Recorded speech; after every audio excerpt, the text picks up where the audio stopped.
నమస్తే. నేను మీ కుప్ప పద్మిని. ఇన్నాళ్ళు మీ సపోర్ట్‌ని నాకందిస్తూ, మీ ప్రేమని నాకందిస్తున్న ప్రతి ఒక్కరికి కృతజ్ఞతలు. ఇప్పుడు చూడబోతున్న ఈ వీడియో కూడా ఖచ్చితంగా మీకు ఉపయోగపడుతుంది. లైక్, షేర్ అండ్ సబ్స్క్రైబ్ చేసి మీ ఇష్టాన్ని, అలాగే మీ సపోర్ట్‌ని నాకందించండి. అలాగే ఈ వీడియో పట్ల మీ అభిప్రాయాన్ని కామెంట్ సెక్షన్‌లో కామెంట్ చేసి నాకు తెలియజేయండి. నమస్తే.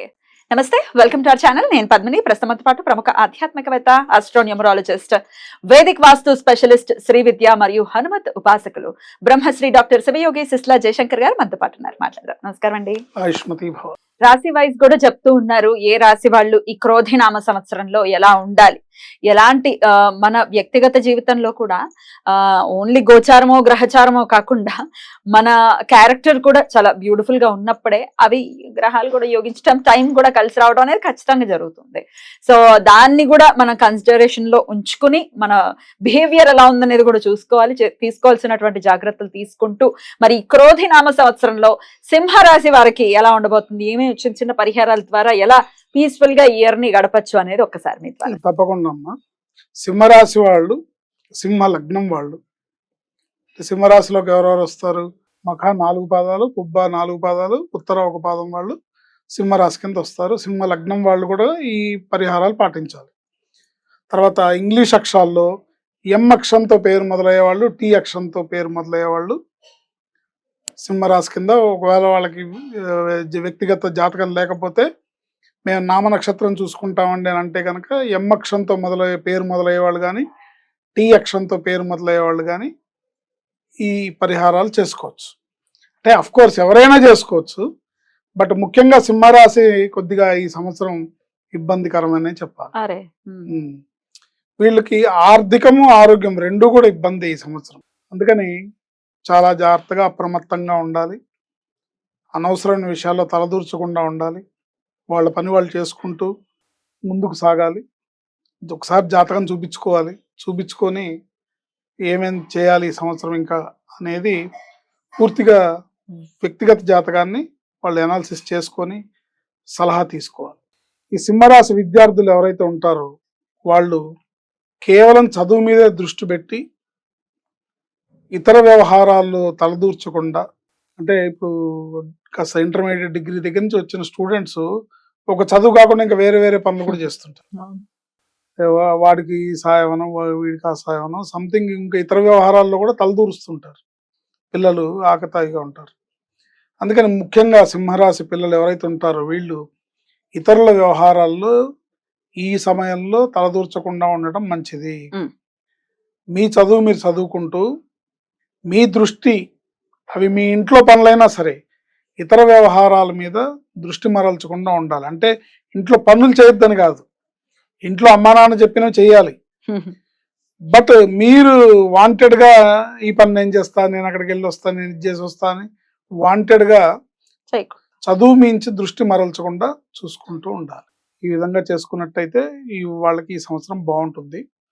శివాయ గురవే నమః అనే మంత్రాన్ని జపించుకుంటూ వీళ్ళు ఈ సంవత్సరం అంతా కూడా ఈశ్వరారాధన, శివాలయ సందర్శన, ఈ లగ్నం వాళ్ళు, సింహ లగ్నం వాళ్ళు, సింహ రాశి వాళ్ళు, ఎంఎన్టీ అక్షరంతో పేరు మొదలయ్యే వాళ్ళు ఈ సంవత్సరం మొత్తం కూడా ఆ పరమేశ్వరుడి కాళ్ళు గట్టిగా పట్టుకోవాలి.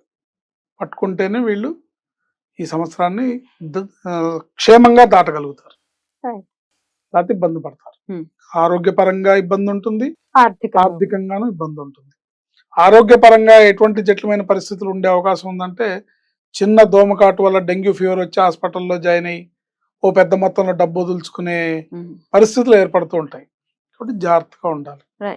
ఈశ్వరారాధన, సోమవారం, గురువారం శివాలయ సందర్శన, శివాలయ ప్రదక్షిణలు, ఈశ్వరుడి అభిషేకాలు, ఇంకా మీ శక్తి కొలది, మీ మనసు కొలది. పరమేశ్వరుడికి మీకు మధ్యలో నేనెవరిని చెప్పడానికి, బట్ చేయాల్సిన పనులు మీరు చేయాలి. ఉద్యోగస్తులకి వాళ్ళకి ఎలా ఉంటుంది? ఉద్యోగస్తులకి వాళ్ళకి కూడా ఇబ్బందికరమే. ఈ సంవత్సరం అంతా కూడా సింహరాశి వాళ్ళకి ఇబ్బందికరమైన కాలమే. సో ఉద్యోగస్తులు వాళ్ళు కూడా చాలా అప్రమత్తంగా ఉండాలి. అనవసరమైన వ్యవహారాల్లో తలదూర్చకూడదు. ఈ ఉద్యోగస్తులు, వ్యాపారస్తులు ఈ సంవత్సరం అంతా కూడా మీ పని మీరు చేసుకుంటూ ఏదన్నా పని ప్రారంభిస్తున్నారు, ఒక కొత్త నిర్ణయం తీసుకుంటున్నారు, ఒక కొత్త స్టెప్ వేయబోతున్నారు అన్నప్పుడు జాతక పరిశీలన చేసుకొని ముందుకు వెళ్ళండి, అది శ్రేయస్కరం. అది వివాహం అనుకోవచ్చు, వ్యాపారం ఏదన్నా ఏదైనా సరే. ఎందుకంటే సపోజ్ ఆ ఇంటి యజమాని సింహరాశి అనుకోండి, దానివల్ల ఇల్లంతా ఇంట్లో ఉన్న జనం అందరూ ఇబ్బంది పడతారు. రైట్. అందుకని జాగ్రత్తగా ఉండాలి. ఎక్కువగా సోమవారం, గురువారం శివాలయ సందర్శన, త్రయోదశి, మాస శివరాత్రి ఈ 2 రోజుల్లో కూడా ఈశ్వర రుద్రాభిషేకం, రుద్రాభిషేకం చేయించుకోవడం.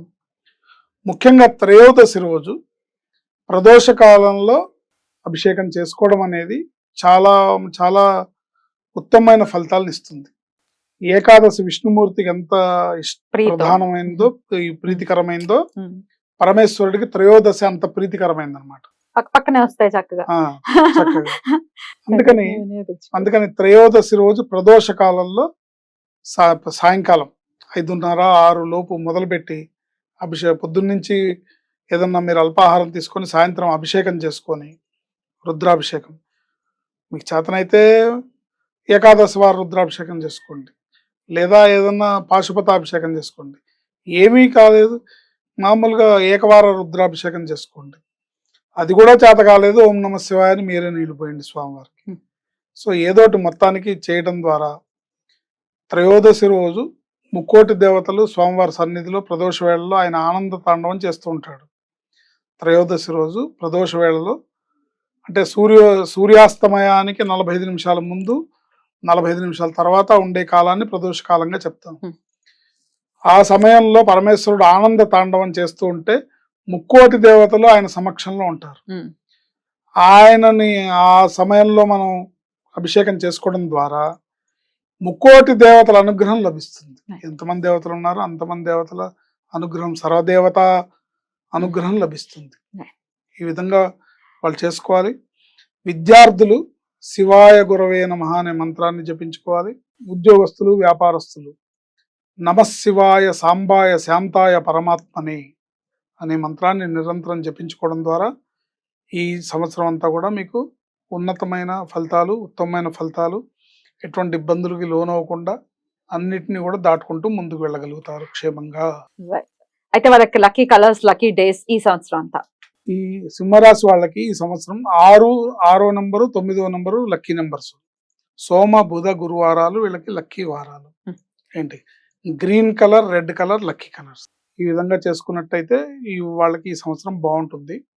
శివాయ గురవే నమః అనే మంత్రాన్ని జపించుకుంటూ వీళ్ళు ఈ సంవత్సరం అంతా కూడా ఈశ్వరారాధన, శివాలయ సందర్శన.